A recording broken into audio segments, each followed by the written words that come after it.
কেউ কষ্ট দিলে লুকিয়ে না কেঁদে এই 5টি কাজ করুন। সে জ্বলে পুড়ে মরবে। আপনি কি কখনো এমন অবস্থায় পড়েছেন যখন মনে হয়েছে কেন আমি এতটা বিশ্বাস করেছিলাম? কেউ একজন আপনার জীবনে এসেছে, আপনাকে কাছের মানুষের মতো করে জায়গা করে নিয়েছে, আপনার বিশ্বাস ভালোবাসার সম্মানকে সাদরে গ্রহণ করেছে। কিন্তু এক সময় হঠাৎ করে সেই মানুষটাই এমনভাবে আঘাত করলো যা আপনি কল্পনাও করেননি। এই কষ্ট ভিন্ন রকম। এটা শরীরের নয়, এটা মনের। এটা এমন একটা ব্যথা যা কাউকে দেখানো যায় না, বোঝানো যায় না, কিন্তু হৃদয়ের ভেতর থেকে প্রতিটা নিঃশ্বাসে জ্বালিয়ে পুড়িয়ে মেরে ফেলে। অনেকেই তখন চুপ করে যায়, একা হয়ে যায়, ভেতরে ভেতরে ভেঙে পড়ে। কিন্তু প্রশ্ন হলো, এই কষ্টের পরে কি করবেন? আপনি কি সেই কষ্টের সাথেই চিরকাল বসবাস করবেন, নাকি এমন কিছু করবেন যা আপনার জীবন বদলে দেবে আর সেই কষ্টটাকে ভেতর থেকে কাঁপিয়ে তুলবে? আজ আমি আপনাকে বলবো এমন 5টি শক্তিশালী কাজের কথা, যা আপনি যদি ঠিকভাবে করেন তাহলে আপনার জীবনে এমন এক পরিবর্তন আসবে যা দেখে সেই মানুষটা নিজেই জ্বলে পুড়ে ছাই হয়ে যাবে। মনে রাখবেন, প্রতিশোধের জন্য চিৎকার নয়, প্রমাণের প্রয়োজন। এটার জন্য পরিবর্তনই যথেষ্ট। তাহলে চলুন মূল বিষয় নিয়ে আলোচনা করা যাক। নাম্বার 1, নিজেকে বদলে ফেলুন এমনভাবে যেন সে নিজের অবস্থানে হারিয়ে ফেলে। মানুষের জীবনে কষ্ট আসবেই। আপনাকে অপমান করা হয়েছে, অবহেলা করা হয়েছে, হয়তো বিশ্বাস ভেঙে চুরমার করে দিয়েছে। কিন্তু এই কষ্ট থেকে কিভাবে বের হবেন? প্রথমেই আপনার মস্তিষ্ককে রিসেট করুন। নিজেকে এই কথাটা বিশ্বাস করান, এই কষ্ট আমার শেষ নয়, বরং আমার নতুন শুরুর ইশারা। এই মুহূর্ত থেকে আপনাকে যা করতে হবে তা হলো নিজের দিকে তাকানো, নিজের উন্নয়নের দিকে দৌড়ানো, নিজের আত্মবিশ্বাস আর লক্ষ্যগুলোকে ঝুলিয়ে নেওয়া। প্রথমে হয়তো কঠিন লাগবে, আপনি হয়তো কাঁদবেন, ভেঙে পড়বেন, একা থাকবেন, কিন্তু এটাই ঠিক সময় নিজেকে গড়ে তোলার। নিজেকে জিজ্ঞাসা করুন, আপনি কোন জায়গাগুলোতে দুর্বল? আমি কি শিখতে পারি যা আমার ভবিষ্যৎ বদলে দেবে? আমি কিভাবে এমন কিছু করতে পারি যা একদিন সমাজ, পরিবার, এমনকি সেই কষ্টদাতাকেও চমকে দেবে? আপনার ক্যারিয়ার, স্কিল, স্বাস্থ্য, ব্যক্তিত্ব সব কিছুর উন্নতির জন্য পরিকল্পনা করুন। নিজেকে এমন একটি লেভেলে নিয়ে যান যেখানে দাঁড়িয়ে আপনি আর কারো কাছে ব্যাখ্যা দিতে হবে না। তখন আপনার সাফল্যই হবে আপনার কষ্টের প্রতিশোধ। আর সেই মানুষটি একদিন যখন দেখবে আপনি কতটা বদলে গেছেন, কতটা উপরে উঠেছেন, সে তখন বুঝবে যে সে কি হারিয়েছে। এই উন্নতি তাকে মানসিকভাবে পুড়িয়ে ফেলবে, কারণ আপনি তাকে নিয়ে পড়ে থাকেননি, বরং নিজের একটা নতুন পৃথিবী বানিয়েছেন।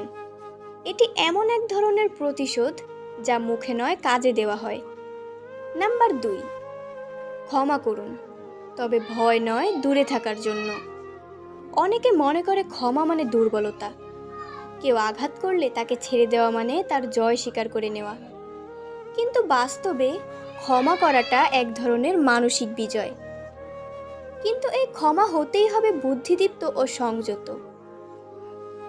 আপনি যদি কষ্ট পেয়ে বারবার নিজেকে ভোগান, নিজেকেই প্রশ্ন করেন আপনি কেন, আমারই কেন কষ্ট হলো, তাহলে আপনি সেই মানুষটির শক্তি হয়ে উঠেছেন যে আপনাকে বারবার আঘাত করেছে। এখন থেকে আপনাকে যা করতে হবে, ক্ষমা করুন শান্ত থাকার জন্য। কিন্তু মনে রাখবেন, এই মানুষটি আপনার জীবনে আর কোনো সুযোগ পাবে না। তার আচরণ আপনি ভোলেননি, আপনি শুধু তাকে তার মূল্য দিচ্ছেন না। আপনি তার আশেপাশে নেই, তার কোনো প্রভাবও নেই আপনার উপর। এই শান্ত প্রতিক্রিয়ায় একসময় তাকে মুচড়ে দেবে, কারণ সে আশা করবে আপনি ঝগড়া করবেন, কথা বলবেন, চিৎকার করবেন, কিন্তু আপনি চুপ থাকবেন, মুখ ফিরিয়ে নেবেন, এগিয়ে যাবেন নিজের লক্ষ্যে। এভাবেই একদিন সে বুঝবে আপনার জীবনে তার আর কোনো মূল্য নেই। আপনি বেঁচে আছেন, বেড়ে উঠেছেন, ভালো আছেন। তার অনুপস্থিতিতে এই বুদ্ধিটাই তাকে মানসিকভাবে পুড়িয়ে দেবে। আপনি মুখে কিছু না বললেও তার আত্মবিশ্বাস ভেঙে দিতে পারবেন। ক্ষমা মানে তাকে ছেড়ে দেওয়া আর নিজের শান্তি ফিরিয়ে আনা। সম্পর্ক শেষ মানে জীবন শেষ নয়, বরং এই বিরতিটাই আপনার নতুন জীবনের সূচনা। নাম্বার 3, ভেতরের কষ্টকে শক্তি বানিয়ে প্রতিদিন নিজেকে প্রমাণ করুন। আপনি কি জানেন অনেক মানুষই জীবনে সবচেয়ে বড় সাফল্য পেয়েছে যখন তারা সবচেয়ে বেশি কষ্ট করেছিল। এই পৃথিবীতে কেউ কাউকে কিছু সহজ দেয় না। আপনি কাউকে ভালোবাসলেন, সম্মান দিলেন, সে যদি তার মূল্য না বোঝে, তাহলে একদিন না একদিন সেই সম্পর্ক নিজেই আপনাকে আঘাত করবে। কিন্তু এই আঘাত পাওয়ার পর আমাদের অনেকেই থেমে যায়। আমরা বলি, আমার আর কিছু ভালো লাগছে না। আমরা হাল ছেড়ে দিই। কিন্তু আপনি যদি এখানেই হাল ছেড়ে দেন, তাহলে আপনি হেরে যাবেন তার কাছে, যে আপনাকে কষ্ট দিয়েছে। তৃতীয় কাজটা হলো, নিজের প্রতিদিনের রুটিনকে এমনভাবে সাজাতে হবে প্রতিদিন আপনি নিজেকে প্রমাণ করতে পারেন। প্রত্যেক সকালে উঠে একবার ভাবুন, আজকে আমি কি এমন কিছু করতে পারি যা আমার অতীতকে পিছনে ফেলবে। এই ভাবনা আপনাকে টেনে তুলবে, আপনাকে চালাবে। দিনের পর দিন আপনি হয়তো ছোট ছোট জিনিস করছেন, কিন্তু একদিন সেই ছোট ছোট অর্জনগুলোই এক বিশাল সাফল্যের রূপ নেবে। আপনার প্রতিদিনের নিয়তি আপনাকে কষ্টকে শক্তিকে রূপান্তরিত করবে উন্নতির দিকে। আপনার ধৈর্যই তাকে কাঁপিয়ে দেবে। সে ভাববে, এত বড় কষ্ট দেওয়ার পরেও সে ভাঙল না, সে তো আরও দৃঢ় হয়ে গেল। এই অবিচলতা, এই নীরব প্রতিজ্ঞায় একদিন তাকে ভিতরে ভিতরে শেষ করে দেবে। কারণ তখন আপনি প্রমাণ করে দেবেন, তুমি আমাকে শেষ করতে চেয়েছিলে, কিন্তু আমি নিজেই শুরু করেছি নতুন এক গল্প। নাম্বার 4, কারো প্রতিশোধ না নিয়ে নিজের সুখের জন্য এগিয়ে যান। সবচেয়ে বড় ভুল যা আমরা অনেকেই করি তা হলো, কেউ কষ্ট দিলে তার প্রতিশোধ নেওয়ার চেষ্টা করি। আমরা ভাবি, আমি কষ্ট পেয়েছি তাই তাকেও কষ্ট দিতে হবে। কিন্তু বাস্তবতা হলো, আপনি প্রতিশোধ নিলে হয়তো এক মুহূর্তের শান্তি পাবেন, কিন্তু আপনার মন ঠিকই জানবে এই শান্তি কৃত্রিম। এই পথ ক্ষোভের, কষ্টের, অস্থিরতার। তাই চতুর্থ কাজটা হলো, প্রতিশোধের চিন্তা বাদ দিন, নিজের শান্তি ও সুখের দিকে এগিয়ে যান। আপনার জীবনের লক্ষ্য প্রতিশোধ হওয়া উচিত নয়, বরং নিজেকে এমন এক জায়গায় নিয়ে যাওয়া উচিত যেখানে আপনি নিজের আনন্দের উৎস হবেন। আপনার হাসি আর সুখ তখন আর কারো আচরণের উপর নির্ভর করবে না। তখন আপনার জীবনের চাবি থাকবে আপনার নিজের হাতে।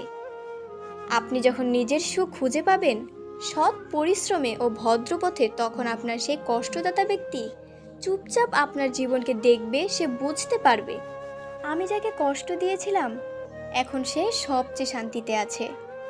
আমি কষ্ট দিয়ে কি পেলাম, এই উপলব্ধিটাই তাকে শেষ করে দেবে। প্রতিশোধ নয়, নিজের ভেতরটা গড়ে তোলো। এই পথেই সবচেয়ে বড় বড় বিজয়। এই পথে আপনি তাকে ছাড়িয়ে যাবেন শান্তিতে, সম্মানে, আত্মবিশ্বাসে। নাম্বার 5, নীরব প্রতিক্রিয়াধীন কিছু না বলেও অনেক কিছু বলে দেয়। সবাই জানে যখন কেউ কষ্ট পায় তখন তার প্রতিক্রিয়া থাকে স্বাভাবিক। কেউ কাঁদে, কেউ চিৎকার করে, কেউ সম্পর্কটা ধরে রাখতে চায়, কেউ আবার দুঃখের বোঝা চাপিয়ে দেয় নিজেরই ওপর। কিন্তু আপনি যদি চান আপনার সেই কষ্টদাতা মানুষটি নিজের ভুলের যন্ত্রণায় জ্বলে পড়ে শেষ হয়ে যাক, তাহলে সবচেয়ে শক্তিশালী অস্ত্র হবে নীরবতা। হ্যাঁ, চুপ থাকা, কিন্তু সেটি দুর্বলতা নয়। বুদ্ধিমত্তায় আপনার প্রতিক্রিয়া হতে হবে নিখুঁত, এতটাই সূক্ষ্ম ও গম্ভীর যাতে আপনি সরাসরি কিছু না বলেও সে যেন অনুভব করে।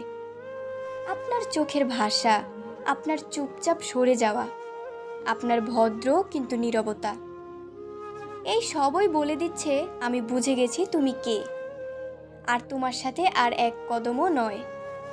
এই ধরনের প্রতিক্রিয়ায় কোনো অপমান নেই, কিন্তু তীব্র সম্মান কেড়ে নেওয়ার আছে। এই নীরবতা, এই অনুচ্চারিত সিদ্ধান্ত যা ভিতরে ভিতরে ধ্বংস করতে থাকবে। কারণ সে তখন বুঝতে পারবে আপনি আর আগের মতো নেই। আপনি তার সেই পরিচিত মানুষটি নন যাকে ইচ্ছে মতো ব্যথা দেওয়া যায়। আপনার সেই চুপ করে থাকা, সরে যাওয়া, কথা না বলেও সব বোঝানোর ভঙ্গি, এইটাই হবে সবচেয়ে বড় জবাব। কারণ একজন মানুষ তখনই সবচেয়ে বেশি অস্থির হয় যখন সে কিছু বোঝে, কিন্তু বুঝতেও পারে না, অনুভব করে, কিন্তু ব্যাখ্যা দিতে পারেন না, আপনি মুখে কিছু বলবেন না, কিন্তু আপনার পরবর্তীত ব্যবহার, দূরত্ব, উন্নত জীবনযাত্রা, নিজের প্রতি আত্মবিশ্বাস এবং নতুন মানুষের সংস্পর্শ সব মিলিয়ে একটাই বার্তা দিবে, তোমাকে ছাড়া আমিও ভালো আছি। এই বার্তাটি তার আত্মমর্যাদায় এমন এক শূন্যতা সৃষ্টি করবে যা তাকে ভেতর থেকে পুড়িয়ে ফেলবে। কারণ আপনি এখন শুধু বদলে যাননি, আপনি তার চেনা মানুষ থেকেও সরে গেছেন, এক কদম আলাদা হয়ে গেছেন। প্রিয় দর্শক, জীবনে অনেকেই আসবে, কেউ ভালোবাসবে, কেউ ঠকাবে, কেউ চুপচাপ হৃদয় ভেঙে দিয়ে চলে যাবে। কিন্তু আপনি কি করবেন তা নির্ভর করে আপনার সিদ্ধান্তে। আপনি কষ্টে হারিয়ে যাবেন নাকি সেই কষ্টকে পাথর বানিয়ে এক বিশাল ভবিষ্যতের সিঁড়ি বানাবেন, এই সিদ্ধান্তটা আপনার। আমরা অনেক সময় ভাবি প্রতিশোধ নিতে হবে, তাকে বোঝাতে হবে আমি কি হারিয়েছি, কিন্তু প্রকৃত বুদ্ধিমান সেই যে প্রতিশোধের পথ ছেড়ে আত্ম উন্নয়নের পথে হাঁটে। কারণ সেখানে কোনো শব্দের আওয়াজ হয় না, সাফল্যই সেখানে জবাব দেয়। প্রিয় বন্ধুরা, যদি এই ভিডিওর প্রতিটি কথা আপনার হৃদয়ে লেগে থাকে, যদি মনে হয় হ্যাঁ এবার আমি বদলে যাব, তাহলে আর দেরি করবেন না, আমার এই চ্যানেলটি সাবস্ক্রাইব করুন। কারণ আমরা প্রতিদিনই এমনই বাস্তব হৃদয় পরশী জীবন বদলানো কথা নিয়ে আসি, যা আপনাকে আবার নতুন করে বাঁচতে শেখাবে। আপনার লাইক, শেয়ার আর কমেন্ট আমাদের অনুপ্রেরণা। আপনার একটি শেয়ারই হতে পারে কোনো একটি ভাঙা হৃদয়ের নতুন আলো। তাই ভিডিওটি বেশি বেশি শেয়ার করুন আপনার বন্ধু, আত্মীয় স্বজন এবং পাড়া প্রতিবেশীর মাঝে। নিজেকে ভালোবাসুন, নিজের শক্তিকে বিশ্বাস রাখুন, আর মনে রাখুন চুপ করে থাকা মানেই হেরে যাওয়া নয়, বরং অনেক সময় সেটা সবচেয়ে শক্তিশালী প্রতিশোধ। আবার দেখা হবে নতুন একটি ভিডিওর সাথে। ততক্ষণ পর্যন্ত ভালো থাকুন, সুস্থ থাকুন। Thanks for watching.